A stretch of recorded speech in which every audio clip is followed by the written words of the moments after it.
that shit.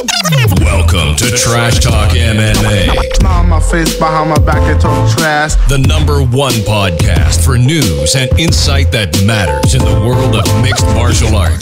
I don't want to hear it. Brought to you live and unfiltered from all four corners of the globe by MMA aficionado Antoine Peltier.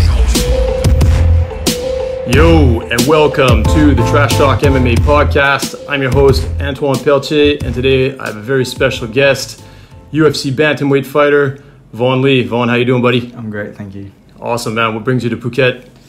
I'm just out here, trying to get fit, trying to regain my hunger for fighting, I kind of almost lost a reason to fight for, I kind of got comfortable with my job and family and kids and that, so I kind of got complacent, and I know my training wasn't going so well and stuff, so I kind of put myself here to give me that hunger back, and yeah, I think you hear that quite a bit of people coming out to Thailand to train. I think it's a really nice change of pace, and it's not a distraction, because obviously one of the great things about here is that it's basically you don't have the distractions. Well, you can be distracted, yeah. But if you choose to train and to be disciplined, then this is a great place for it. You've got this whole ecosystem out here in Phuket that allows you to kind of disconnect from everything that's back home, etc., and focus on your camp. What brings you to Phuket Top Team specifically? Have you trained with them before? Yeah,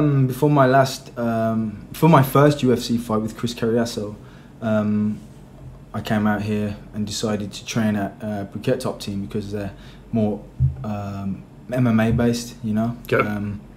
This was like my first UFC fight. God, when was that? In 2011. Yeah, and all these shops here down this strip, they weren't here. Do you know what I mean? It's wild, right? Built up so much after since then. But yeah, and I'm just the energy and the vibe from all the guys in the gym, I've had a nice relationship with Boyd. We speak to each other a lot since my last camp here. I just like it. Okay, but so specifically, you chose Phuket Top Team because you feel that they really dive into the MMA facet of things. Yeah, definitely. Yeah. Have you trained anywhere else in Thailand? No. Okay. Okay, so you're a native of Birmingham, England. It doesn't roll off the tongue easily, that word. Birmingham, England. And over there, you were based out of the Ultimate Training Center. Is that still the case? Yes. No, Okay. I used to fight out of there, but it's not the case anymore. I left there after my. So you're homeless right now? Yeah, I'm kind of just gym hopping, if Okay. you like, just bouncing from gym to gym, trying to learn different techniques from different guys, some of the best guys in the country and that, and just trying to share my knowledge with them as well, Yeah, and it's interesting because looking back at your UFC career, you've just flip-flopped between wins and losses in all 7 of your fights. Mm-hmm. And when we started this conversation, you were saying that you're trying to find your mojo, right, and just trying to get back in it. Mm-hmm. I can only imagine that for a fighter how difficult that must be, because you must question where you sort of fit in the promotion, where you fit in the division, and having to a win, a loss, a win, a loss. Mm-hmm. I mean, every fighter wants to get on that win streak. What do you think? What's been blocking you from getting there? Well, a kind of number of things really. One. My perception of how I fight and why I fight, just to improve myself, and fighting in the UFC for me was a test to test my abilities, to see what I've learned, if I can use what I've learned, in a real actually combat apply sense. it. Yeah, not really going for the money or going for this. That all comes with it, So you're like a theory and a practice guy. Yeah. So just to develop myself as a better martial artist, really, so that, and also like not having the right training partners, kind of just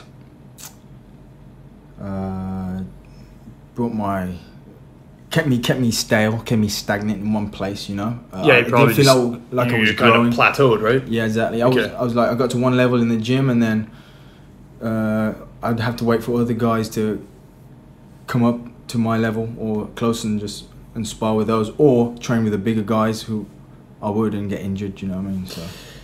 Yeah, I know. I'm the same way. In my career, I've often been I mean, when I started my career, I was really surrounded by a lot of great senior guys, you know, working in games, working in game audio. And I thought it was a really privileged situation to be in because I just started as a video game tester, right? And then I had an audio background, so then I kind of got into audio, and I was really blessed to have so many veterans. I mean, so many black belts, you could say, you know, surrounding me in all these different disciplines of video game audio that I could just reach out to and get so much crazy instruction from and advice and mentoring from.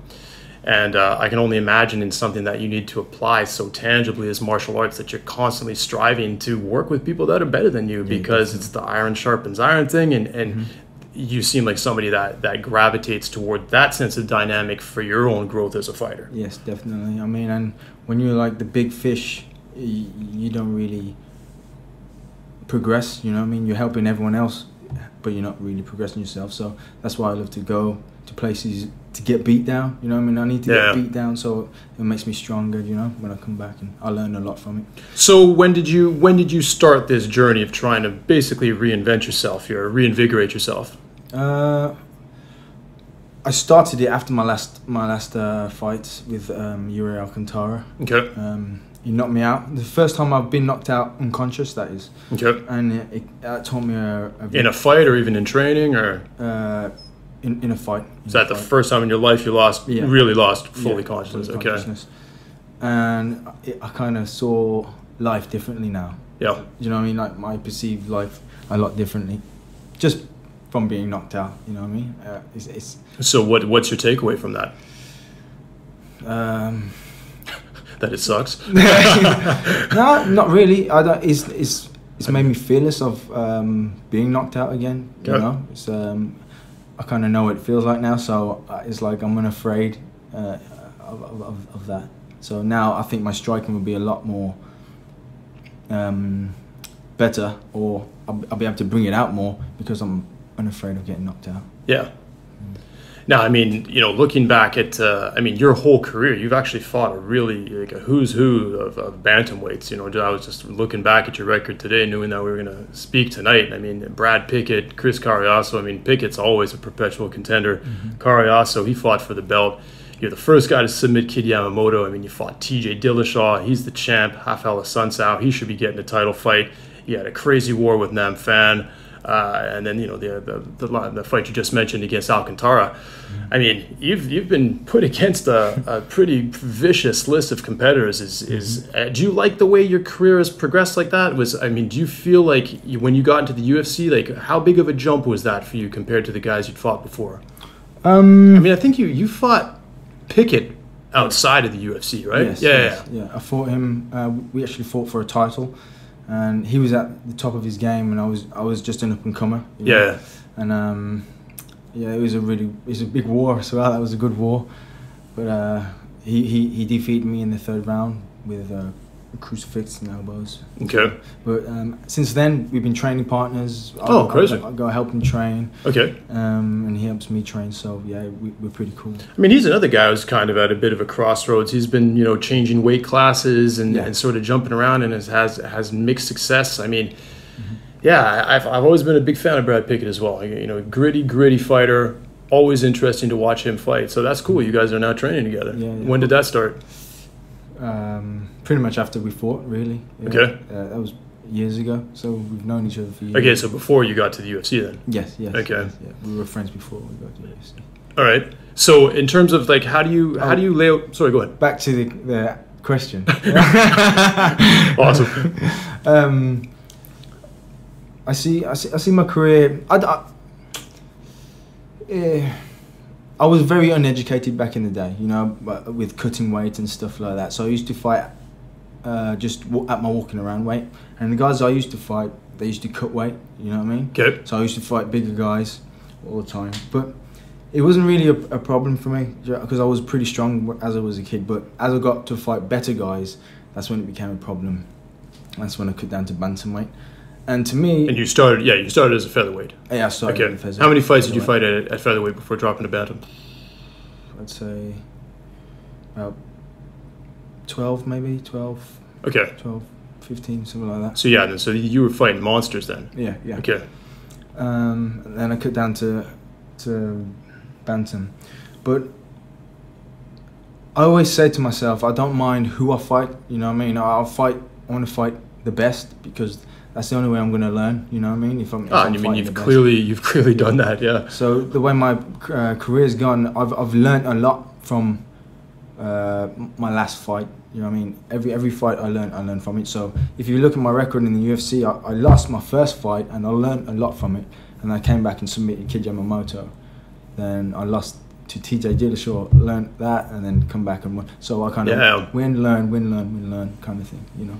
Yeah, it's a hard way to learn through loss after win, loss after win. I can only imagine how that that works for you guys, especially kind of knowing how the UFC looks at their fighters and looks at their rosters, and they're looking for consistency, they're looking for wins, and they're looking for exciting fights. That's definitely one thing that you always bring to the table. There's always an exciting fight. I mean, you've had 15 fights in your career end in the first round. A lot of those were wins, some of them were losses. Do you like to come out and start quick? Is that something that is that part of your strategy? Is that part of your style, or is that just how shit goes down? I don't know if you know a guy called Paul Taylor, Relentless Paul Taylor, of course. In the UFC. He had that great fight. It was the two Pauls in the UFC. Paul Kelly and Paul Taylor. Exactly. Yeah. They just went and they caveman on each other. Yeah, he was my sparring partner for years. You know what I mean? So he had an erratic style. So he was a tall, lanky dude, right? He wasn't that tall. Yeah, because it was Paul Taylor was the taller one, right? Yeah, Paul Kelly was the stockier one. Yeah. But the way he fights, we would train like that. Do you know what I mean? Erratically. Yeah. So, but he was like a welterweight. You know what I mean? He started off middleweight and then came down to welterweight, and he had the speed of like a featherweight. You know what I mean? But yeah. As soon as I get touched and I know I'm in a fight, that's when it's on. I like to come out and go, yeah, come on, because I'm from a stand-up background, really. Okay. People think I'm from a grappling background because when I started grappling, we used to do loads of grappling competitions just to improve, just to get better, just to, to win or to lose, it didn't matter. We just went to improve our game. Okay. So I won a few grappling competitions back in the day, and that's why the UFC classed me as a grappler kind of thing. Interesting. Yeah. And that's interesting too, because I know you're a big fan of Bruce Lee. Yes. Is that because you guys have the name in common? No, I'm just playing with you. Yeah, it is actually. But it does, right? Yeah.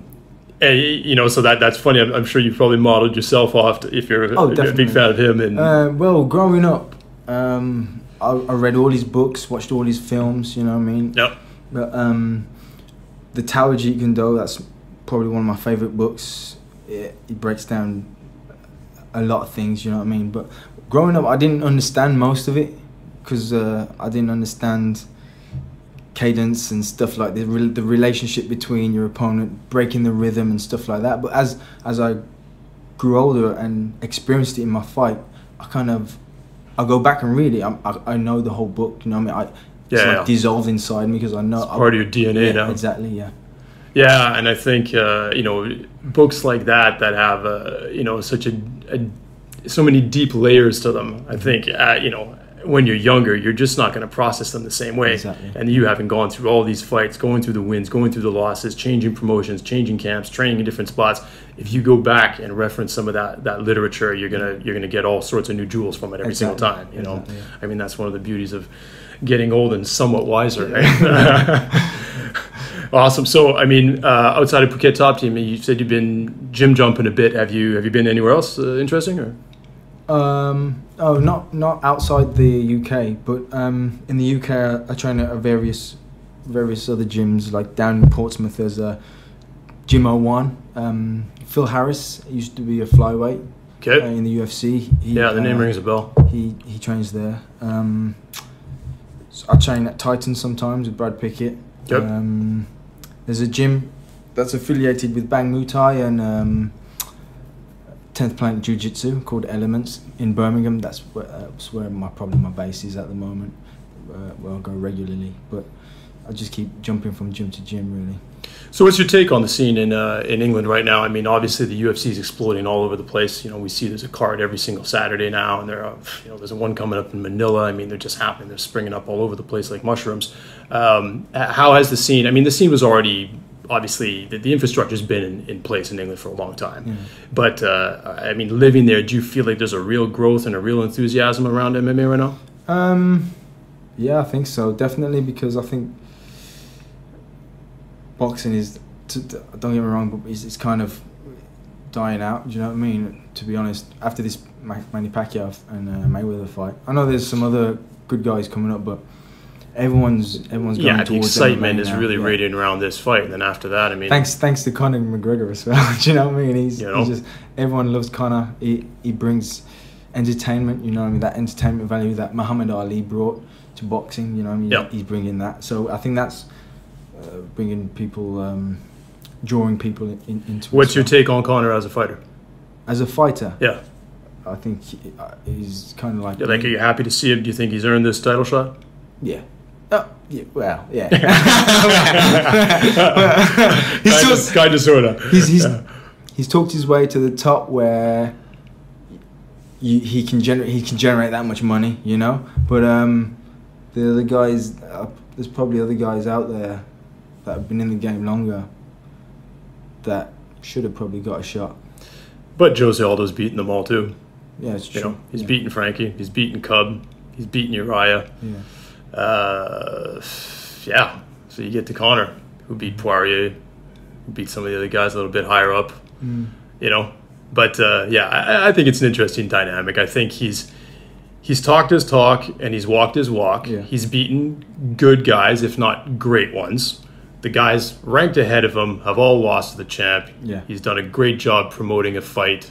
I think it's a fight that people want to see. I think it's a fight where Conor brings some interesting tools, an interesting physical difference that Jose Aldo hasn't necessarily faced yet in his UFC career. So I think it's going to make for an interesting fight that has its merits. Absolutely, definitely. Outside of the promotion that Conor's brought to it. Definitely, I hope fucking Conor does a number on him. To be honest, I was at his gym before I came here. Okay. In Ireland, training there. But like I said, as a fighter, he's improving all the time. Do you know what I mean? I think he's a bit like me when he's growing. As he gets older, he's learning loads of different new stuff. Do you know what I mean? And he's so relaxed and so confident, and that's kind of what I was lacking. Yeah, you know what I mean? That's what I need. Yeah, it's really that mental game of Definitely. Finding that groove. You know, do you how do you try to go about bettering that? I mean, we all, there's so many ways to physically improve yourself. Yeah. What do you do to, what are some of the tricks you're trying to do? Or not tricks, or actual life changes or whatnot that you're trying to apply to get your mental focus right? Well, like I said, when I got knocked out, I had a realization that I thought I was my ego, my ego controlled me, you know what I mean? I thought I was Vaughan Lee, the UFC fighter, you know what I mean? But I'm me. And when you fight, that's when you bring the ego out. That's when you can be cocky and you can, you know what I mean? Yeah, there's a difference between the man and the persona. Yeah, exactly. Yeah. So I know how to control that now. Like Anderson Silva said, that his ego, he when he's playing around and stuff like that, he can go too far. You need to know how to control it, So getting back to one of your fights, I mean, I remember quite vividly the fight against Kid Yamamoto. Because there you were fighting against a legend, a guy who I'm sure you were like, hey, this is going to be a heck of a scrap. Yeah. I think he had a tough decision loss to Demetrius Johnson, I think, in his UFC debut. Yeah. I think he kind of got exposed for some grappling deficencies, perhaps. Takedowns. And now we know obviously what Demetrius Johnson went on to become, so it doesn't appear so shocking at that point. But were you surprised by how easy you beat him? Because, I mean, it happened quick, right? Yeah. Yeah, I was actually. I knew it was going to be a war. I was training with big guys, like 77 kg guys, like welterweights. Yeah. Just swinging bombs, and I would just cover. And when I would cover, I would still see flashes. You know what I mean? So I'd be training with big guys just to hit me hard. You know what I mean? Yeah, I mean, because he used to just hit like a sledgehammer, man. Yeah, and I actually injured my foot. I popped my ankle like 3 weeks before, so I couldn't do any running, any cardio. And I couldn't swim, so I had to learn how to swim for the fight. And that's why in that fight, my footwork is so flat-footed, and I'm just stalking like you were just planted there. Yeah. Well, it's cool. It went the right way for you. So speaking of weight classes, then we were talking before we started recording here, and you drop into flyweight. Yeah, that's the. What do you walk around at? Well, before I got here, I was 69 kilograms. It's so stupid. I'm Canadian and I'm terrible at this whole metric conversion thing. About 148 pounds or something like that. Okay. Now I'm probably 145 walking around. I want to be walking around 136, 138 before I start cutting down to fly. Okay, so how are you, I mean, you working with a nutritionist on this? How are you going to do this the right way? Well, I just do it on my own. I made 61, 135 pretty easy. Okay. So I think I can. It's going to be tough. Don't get me wrong. I know it's going to be tough, but I kind of know my body and I understand what I need to put in. Okay, so then you want to try to get a fight in the UFC at 125 for your next contest. Yeah, okay, so you don't have anything lined up though? Not concrete, no. Okay. No. Anybody you'd like to fight at that weight class? Or just test the waters to test the weight cut? Probably Neil Seary. Do you know Neil Seary? Yeah. Yeah, Brad Pickett fought him for his first one. Okay. I think I like that one. What's interesting for you in that matchup? I think he want to stand up with me. Okay. I prefer to stand with him. Do you know what I mean? It'll be exciting. Yeah. Nice little bang. You know what I mean? He's from Ireland as well. Okay. So they love to bang. So. Yeah, we were just talking about that with Junie. How England has Conor, the Conors out there, but he was saying how interesting it would be to fight in Ireland because the fans are just so rowdy. Yeah, yeah. So do you think that'd be a cool fight for you to fight Neil in Ireland? Oh mate, that would be that'd be a buzz and a half. When's the UFC going? Oh no, you were saying they're going to Scotland. Scotland, yeah. Maybe Scotland are pretty. They're kind of Vikings. They're not exactly sober individuals either, right? Yeah. Exactly. Yeah. No, I think well then you're saying Scotland. The UFC's going there in July? Yes. Okay. I heard it July 11th or something like that. I mean, we're coming up end of May. You think you're going to you'd be ready for that? Yeah. Weight wise, training wise, mind wise. Yeah, definitely. Awesome. Well, hopefully we can look forward to setting that up. Yeah, man. Awesome. Listen, dude, thanks very much for coming on the show. Is there anybody you want to give some shout outs or sponsors to talk to? Or yeah, shout out to Bad Boy, my sponsor. I'm looking for some more sponsors. If anyone wants to sponsor me, hit me up on Twitter, Vaughan Lee, or just Facebook me, Vaughan Lee. Cheers. I want to say thanks to Boyd at Phuket Top Team as well for hooking me up. And Phuket Top Team's the place to be in Phuket. There you go. Awesome. Vaughan Lee, thanks for coming out, buddy. Best of luck with your weight cut. Hope you get you get your mind right because you always bring it, and it's always a pleasure to watch you fight, brother. Thank you very much. Thanks, man. Respect. Thanks. This was the Trash Talk MMA podcast. I'm your host, Antoine Pelletier, with my guest, UFC soon-to-be flyweight, Mr. Vaughan Lee. Peace. I don't want to hear it. Thanks for listening to the Trash Talk MMA podcast.